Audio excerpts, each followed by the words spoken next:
ആകാശവാണി.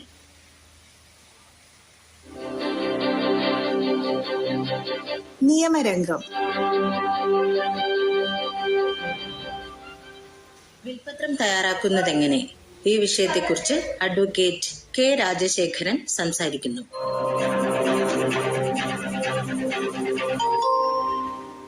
ഒരാൾ മരിക്കുമ്പോൾ ആ നിമിഷം തന്റെ സ്വത്തിലുള്ള അവകാശം അയാൾക്ക് നഷ്ടമാകും എന്നതാണ് നിയമം.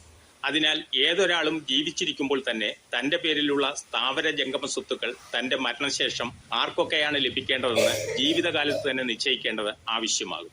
അതിനുള്ള ആയാസരഹിതമായ ഒരു മുന്നുപാധിയാണ് വിൽപത്രം അഥവാ മരണപത്രം എഴുതി വയ്ക്കൽ. 1925 ഇന്ത്യൻ സക്സഷൻ ആക്ട് ആണ് വിൽപത്രത്തെ സംബന്ധിച്ച് വ്യവസ്ഥ ചെയ്യുന്ന നിയമം. ഒരാൾ ജീവിച്ചിരിക്കുമ്പോൾ എടുക്കുന്ന തീരുമാനത്തിനനുസരിച്ച് അയാളുടെ സ്വത്തുക്കൾ അയാളുടെ മരണശേഷം ആർക്കൊക്കെ ഏതനുപാതത്തിൽ വിഭജിക്കണമെന്ന് രേഖപ്പെടുത്തിയതും അയാളുടെ മരണശേഷം മാത്രം പ്രാബല്യത്തിൽ വരുന്നതുമായ നിയമ പിൻബലമുള്ള ഒരു സ്വത്ത് വിഭജന രേഖയാണ് വിൽപത്രം. ജീവിതകാലത്ത് ഒരാൾ വിൽപത്രം തയ്യാറാക്കുന്നില്ലെങ്കിൽ മരണശേഷം അയാളുടെ സ്വത്തുക്കൾ അയാളുടെ അനന്തരാവകാശികളിലേക്ക് അയാൾക്ക് ബാധകമായ പിന്തുടർച്ചാവകാശ നിയമപ്രകാരമായിരിക്കും കൈമാറ്റം ചെയ്യപ്പെടുക. വിവിധ മതസ്ഥർക്കായി അനവധി പിന്തുടർച്ചാവകാശ നിയമങ്ങൾ ഇന്ത്യയിൽ നിലവിലുണ്ട്. ഹിന്ദുക്കൾക്ക് 1956 ഹിന്ദു പിന്തുടർച്ചാവകാശ നിയമവും ക്രിസ്ത്യാനികൾക്ക് 1925 ഇന്ത്യൻ പിന്തുടർച്ചാവകാശ നിയമവും മുസ്ലിങ്ങൾക്ക് അവരുടെ മതാധിഷ്ഠിത വ്യക്തി നിയമങ്ങളുമാണ് ബാധകം. ബുദ്ധമതക്കാർക്കും ജൂതമതക്കാർക്കും പാഴ്സികൾക്കും ബാധകമെമായ പിന്തുടർച്ചാവകാശ നിയമവ്യവസ്ഥകളുമുണ്ട്.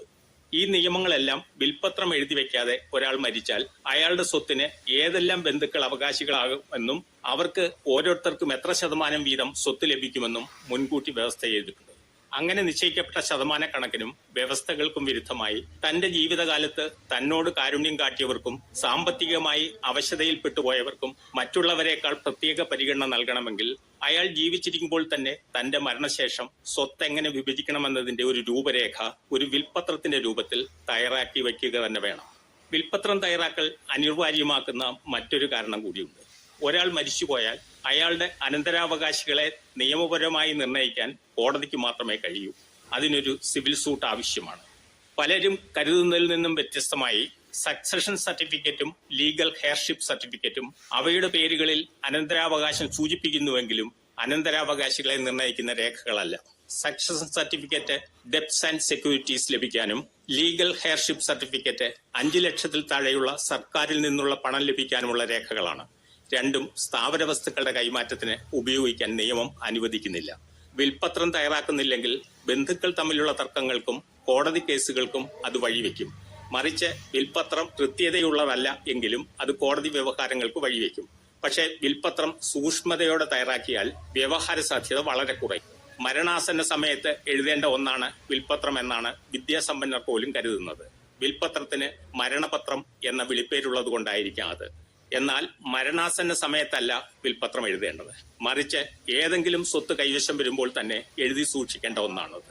18 വയസ്സ് പൂർത്തിയായ സ്വബോധമുള്ള ഏതൊരാൾക്കും വിൽപത്രം തയ്യാറാക്കാം എന്നാണ് നിയമവ്യവസ്ഥ.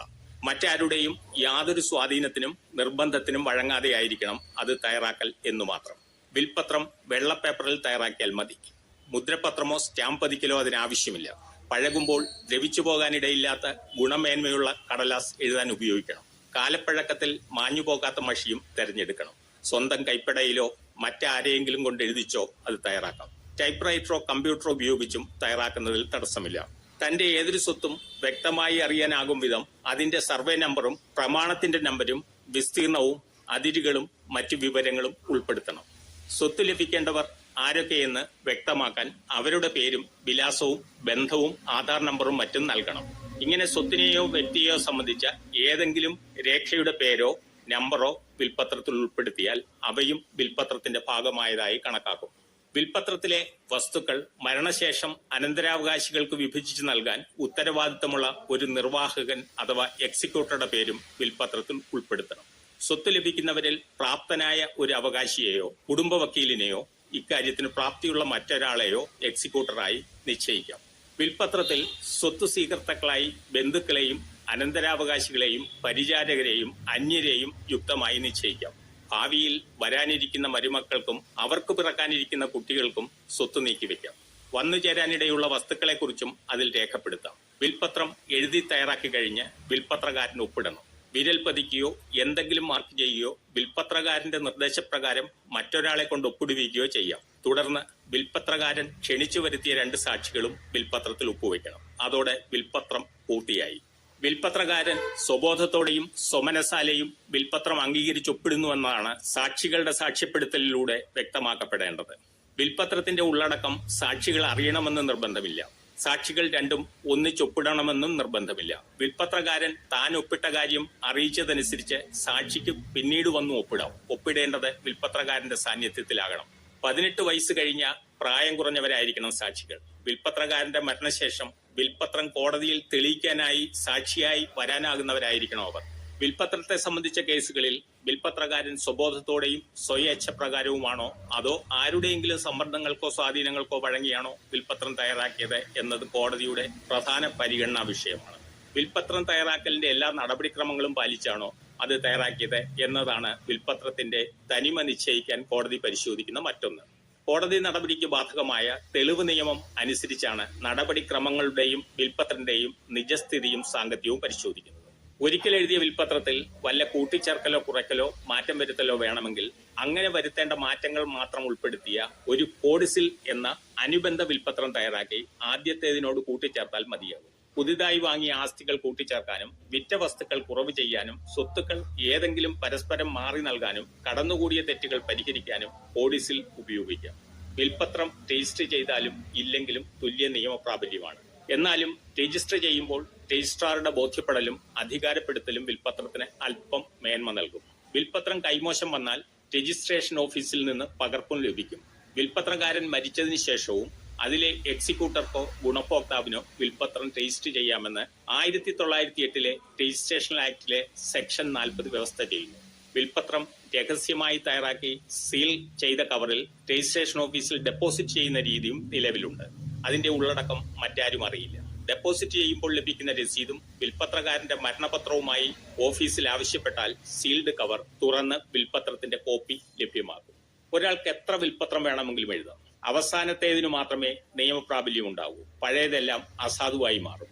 വിൽപത്രം അസാധുവാക്കാൻ അതിനായി പുതിയൊരു വിൽപത്രം എല്ലാ നടപടികളും പാലിച്ച് തയ്യാറാക്കിയാൽ മതി.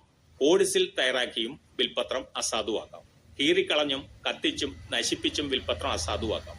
യുദ്ധത്തിൽ ഏർപ്പെട്ടിരിക്കുന്ന സൈനികർക്കും പര്യവേഷണത്തിലുള്ള നാവികർക്കും പ്രത്യേക പരിഗണനയുള്ള പ്രിവിലേജ്ഡ് വിൽ തയ്യാറാക്കാം. വാക്കാൽ പറയുന്നത് സാക്ഷികൾ രേഖപ്പെടുത്തിയും അത്തരം വിൽപത്രങ്ങൾ തയ്യാറാക്കാം. നാം തയ്യാറാക്കുന്ന വിൽപത്രങ്ങൾ അൺപ്രിവിലേജ്ഡ് വിൽ എന്ന ഗണത്തിൽപ്പെടും. 2 പേർ കൂട്ടായി തയ്യാറാക്കുന്ന ജോയിന്റ് വില്ലും ഭാര്യയും ഭർത്താവും മറ്റും സ്വത്തുക്കൾ പരസ്പരം സമർപ്പിതമാക്കുന്ന റെസിപ്രോക്കൽ വില്ലും നിലവിലുണ്ട്. സ്വന്തം കൈയക്ഷരത്തിൽ തയ്യാറാക്കുന്ന വിൽപത്രത്തിനെ ഹോളോഗ്രാഫിക് വിൽ എന്ന് പറയും. അതിന് മേന്മ കൂടും. കാഴ്ചയില്ലാത്തവർക്കും ബധിരർക്കും സംസാരശേഷി ഇല്ലാത്തവർക്കും വിൽപത്രം തയ്യാറാക്കാം. പക്ഷേ കാര്യങ്ങളെക്കുറിച്ച് അവർക്ക് ബോധ്യം ഉണ്ടാകണമെന്ന് മാത്രം. വിൽപത്രത്തിന്റെ എക്സിക്യൂട്ടർ മരിക്കുകയോ അദ്ദേഹം തന്റെ ഉത്തരവാദിത്വം നിർവഹിക്കാൻ വിസമ്മതിക്കുകയോ ചെയ്താൽ അതിനു പകരമായി ജില്ലാ കോടതിക്കോ ഹൈക്കോടതിക്കോ ഒരു അഡ്മിനിസ്ട്രേറ്ററെ നിയമിക്കാം. വിൽപത്രത്തിലെ എക്സിക്യൂട്ടറുടെ എല്ലാ അധികാരങ്ങളും അദ്ദേഹത്തിനുണ്ടാവും. ഇങ്ങനെ നൽകുന്ന ഉത്തരവിന്റെ പേരാണ് ലെറ്റേഴ്സ് ഓഫ് അഡ്മിനിസ്ട്രേഷൻ. വിദേശ രാഷ്ട്രങ്ങളിൽ സ്ഥിരതാമസമുള്ള ഇന്ത്യക്കാർക്കും ജംഗമ വസ്തുക്കളെക്കുറിച്ച് ആ രാജ്യത്തിന്റെ നിയമം അനുസരിച്ചും സ്ഥാവര വസ്തുക്കളെക്കുറിച്ച് ഇന്ത്യൻ നിയമങ്ങൾ അനുസരിച്ചും വിൽപത്രം തയ്യാറാക്കാം. ഇന്ത്യക്കാർക്ക് വിദേശത്ത് സ്ഥാവര വസ്തുക്കൾ ഉണ്ടെങ്കിൽ അവയെ സംബന്ധിച്ച് പ്രത്യേകം വിൽപത്രം തയ്യാറാക്കുന്നതാണ് നല്ലത്. ആ സ്വത്ത് സംബന്ധമായി ആ രാജ്യത്തു നിന്നും അനുബന്ധ പ്രൊബേറ്റ് അല്ലെങ്കിൽ ആൻസിലിയറി പ്രൊബേറ്റ് വാങ്ങണമെന്നതുകൊണ്ടാണ് ഇത്. വിൽപത്രത്തിൽ ചില മുന്നുപാധികൾ വെച്ചും സ്വത്ത് നൽകുന്നതിന് തടസ്സമില്ല. എന്തുകൊണ്ട് ചിലർക്ക് കൂടുതൽ സ്വത്ത് നൽകിയെന്നും മറ്റു ചിലർക്ക് നൽകിയില്ലെന്നും വിൽപത്രത്തിൽ രേഖപ്പെടുത്താം. വിൽപത്രം സംശയരഹിതമായിരിക്കാൻ ഇത് ഉപകരിക്കും. ഒരാൾക്ക് സ്വന്തമായി വിൽക്കാൻ അധികാരമുള്ള ഭൂമി മാത്രമേ വിൽപത്രത്തിൽ ഉൾപ്പെടുത്താവൂ. കൂട്ടുടമസ്ഥതയിലുള്ള വസ്തുവാണെങ്കിൽ അതിൽ തനിക്കുള്ള ഭാഗത്തിന്റെ ഉടമസ്ഥാവകാശം മാത്രം വിൽപത്രത്തിൽ ഉൾപ്പെടുത്താം. പക്ഷേ വസ്തു ഭാഗം വെച്ചതിന് ശേഷം മാത്രമേ അതിന്റെ അതിര് തിരിച്ച് കൈവശാവകാശം കൂടി ലഭ്യമാകുകയുള്ളൂ. വിൽപത്രം തയ്യാറാക്കാൻ ഉപയോഗിക്കാവുന്ന ഒരു മാതൃകാ ഫോറം കേരള സർക്കാരിന്റെ രജിസ്ട്രേഷൻ വകുപ്പിന്റെ വെബ്സൈറ്റിൽ ലഭ്യമാക്കിയിട്ടുണ്ട്. അതിൽ വിവരങ്ങൾ പൂരിപ്പിച്ച് ഒപ്പിട്ട് പൂർത്തീകരിച്ചാൽ അത് വിൽപത്രമായി മാറും.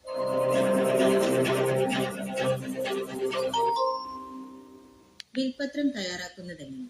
ഈ വിഷയത്തെക്കുറിച്ച് ഇതുവരെ സംസാരിച്ചത് അഡ്വക്കേറ്റ് കെ രാജശേഖരൻ.